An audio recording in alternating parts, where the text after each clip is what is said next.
Hey guys, Julian Lello here, Melbourne-based food and fashion photographer, and in today's video I'm going to take you through the 3 best camera angles for shooting food photography, when to use them, and a couple of tips to make sure you get the most out of each.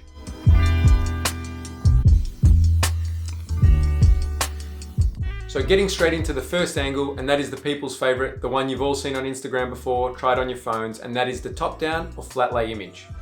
Now the top down or flat lay is perfect for those dishes that have a lot of top detail and not much height. Now what I mean by this, a prime example is a pizza. Shooting it from the side, you'd not see much detail, just some crust, but on the top, you've got all that beautiful sauce, the mozzarella, and a lot of great detail. It's also perfect for shooting at a restaurant or cafe, where you want to show off a nice spread, a lot of dishes, show a little bit of a table setting. The top down really encapsulates that whole table and vibe of a restaurant or cafe. I've mentioned this in a previous video, but you can also use it to show off a little bit of branding from that restaurant or cafe by putting in some coasters, a menu, or any other little details that they have lying around. Now, the important thing to think about when shooting a flat lay is making sure that you get everything in focus. Sometimes you have dishes of different heights, so you can get into trouble if you're shooting too shallow. My recommendation is always to shoot f4, f4.5 or higher if the light allows. So that this makes sure that you're not focusing on the top of a dish, getting just a little garnish in focus, and then by the time you work your way down the dish,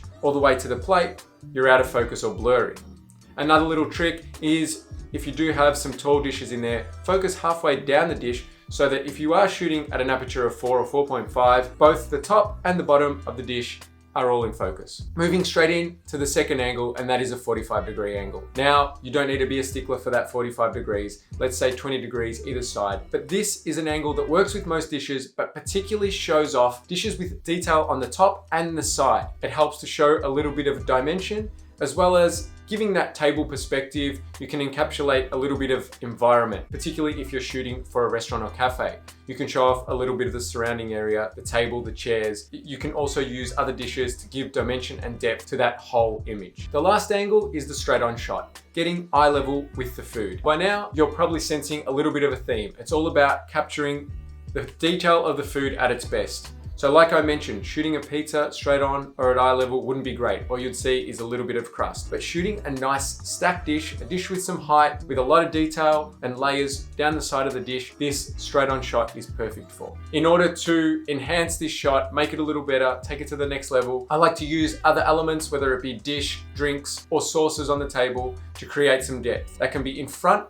or behind the dish. All of that just helps to add a little bit of dimension and also draw your focus to the dish that you're focusing on. Another thing to be really mindful of when shooting straight on is the crockery itself. You don't want to be shooting a dish that's in a bowl where the bowl itself is blocking half of the detail. For example, a soup. If you're shooting that at eye level and it's in a tall bowl, you're not really going to see much at all other than the side of the bowl. So straight on is obviously best suited to those dishes that are plated up in a nice shallow plate. So I hope this gives you guys a little insight into when to use each of these angles. Obviously, if you can shoot all 3, it helps to create some really diverse content, whether it be for yourself or for a client. I plan on making a few more food related videos in the near future. If you've got any topics you want me to cover, leave them down in the comments below. I'm always open to ideas.